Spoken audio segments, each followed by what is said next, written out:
Yeah.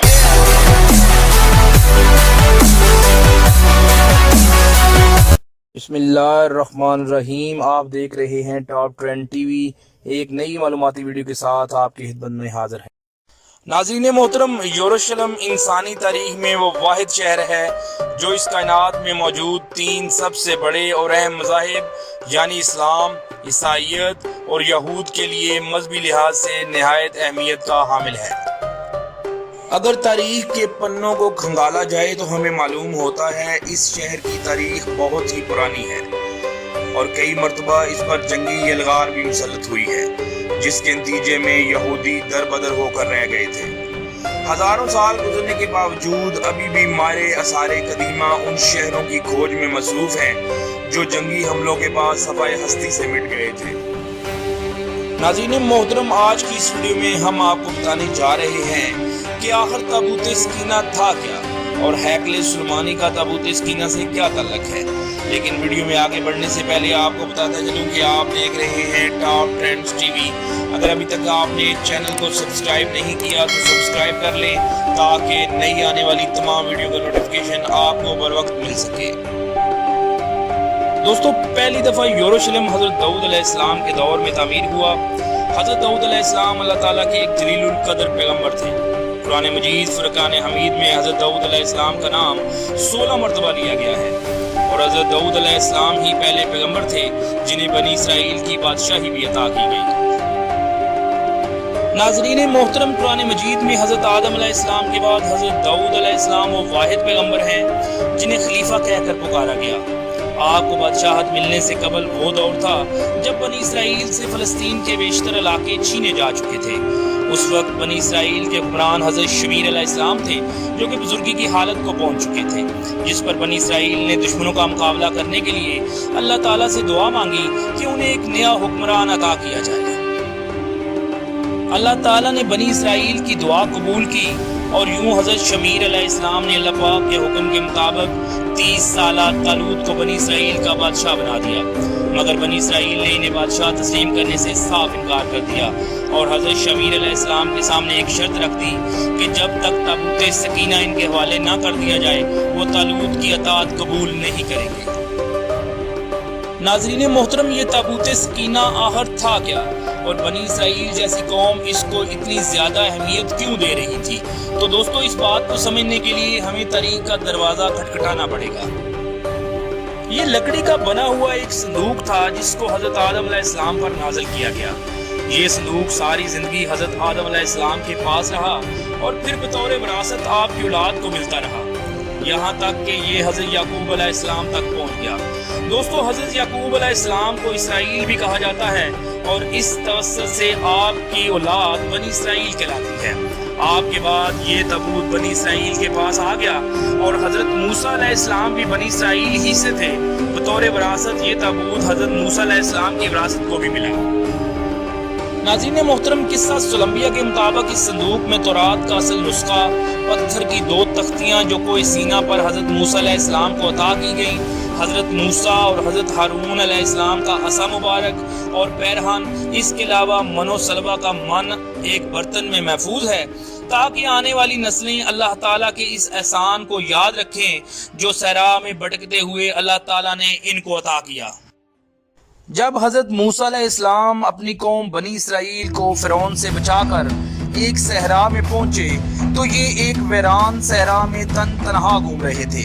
खाने पीने का कोई जरिया ना था, लिहाजा इसी वजह से अल्लाह पाक ने इन पर मेहरबानी की और इन पर मनो सलवा उतारना शुरू कर दिया। ये ताबूत अल्लाह पाक की तरफ से बनी इसराइल पर अपनी रहमत व बरकत का इनाम था।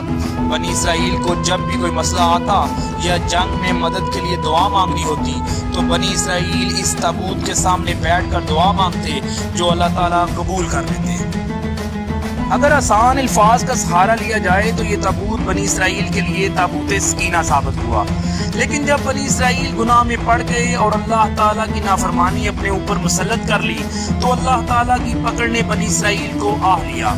कौम अमालका के एक लश्कर जरार ने बनी इसराइल पर हमला करके इसे तबाह कर दिया और बनी इसराइल की तमाम बस्तियों को फना कर दिया।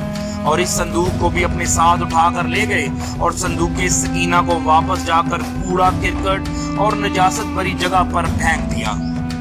تابوت سکینہ کی بے ادبی پر اللہ تعالیٰ کا عذاب قوم عمالقہ پر بھی نازل ہوا اور ہر طرح کی بیماری ان پر مسلط کر دی گئی، جس پر قوم عمالقہ کے 5 شہر تباہ ہو کر ویران ہو گئے۔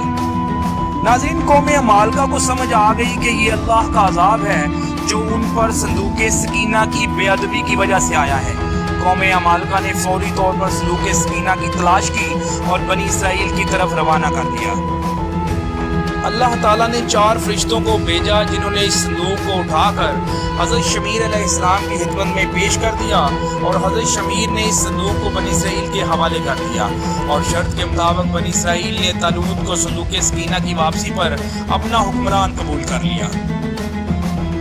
دوستو، حضرت داؤد علیہ السلام کم عمری میں ہی طالوت کے لشکر میں شمولیت اختیار کر چکے تھے۔ اس وقت فلسطین کے دشمن سپہ سالار جالوت نے اسرائیلیوں کو مقابلے کی دعوت دی، مگر اسرائیلیوں میں کسی میں بھی اتنی ہمت نہ ہوئی کہ اس سے مقابلہ کر سکیں۔ یوں حضرت داؤد علیہ السلام اس کے مقابلے میں نکلے اور دشمن سپہ سالار کو قتل کر دیا۔ دوستو، اس واقعہ سے حضرت داؤد علیہ السلام کو اسرائیلیوں میں اونچا مقام حاصل ہو گیا۔ اس بہادری کو دیکھ کر طالوت نے اپنی بیٹی حضرت داؤد علیہ السلام کے ساتھ بیاہ دی۔ کچھ وقت گزرنے کے بعد حضرت داؤد علیہ السلام بنی اسرائیل کے بادشاہ بن گئے اور اللہ تعالیٰ کی طرف سے انہیں نبوت بھی عطا کی گئی۔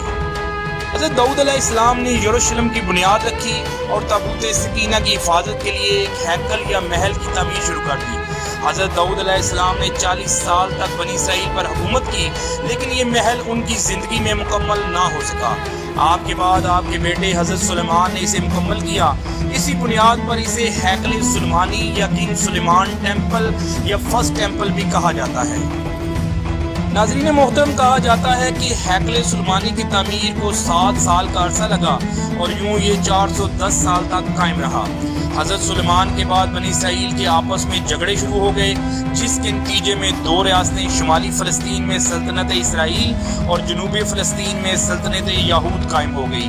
یہ شدید خون ریزی طویل عرصہ تک جاری رہی۔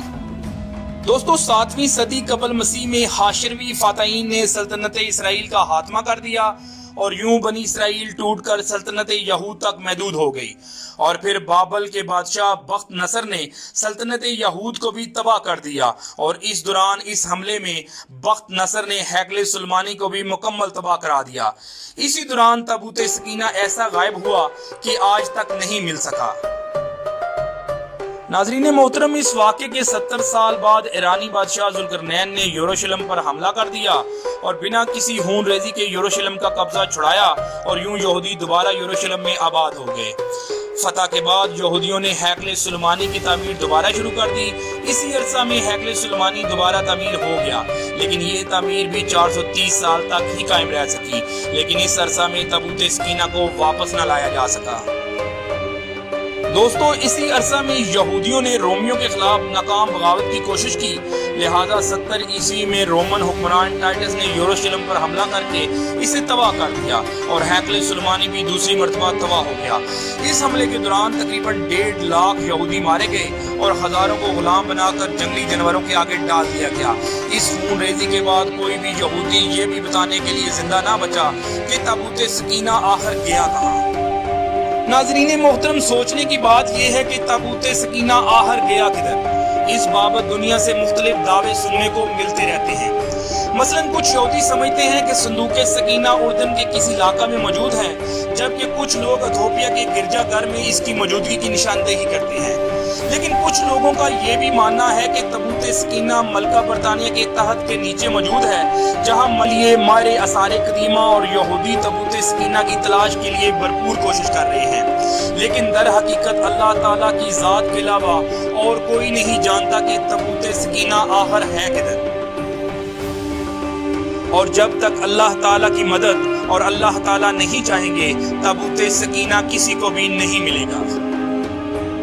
دوستو، امید کرتے ہیں آج کی یہ ویڈیو آپ کو پسند آئی ہوگی۔ اپنے رائے کا اظہار ہمیں کمنٹس باکس میں ضرور دیتے رہیے گا۔ اللہ تعالیٰ ہم سب کا حامی و ناصر ہو۔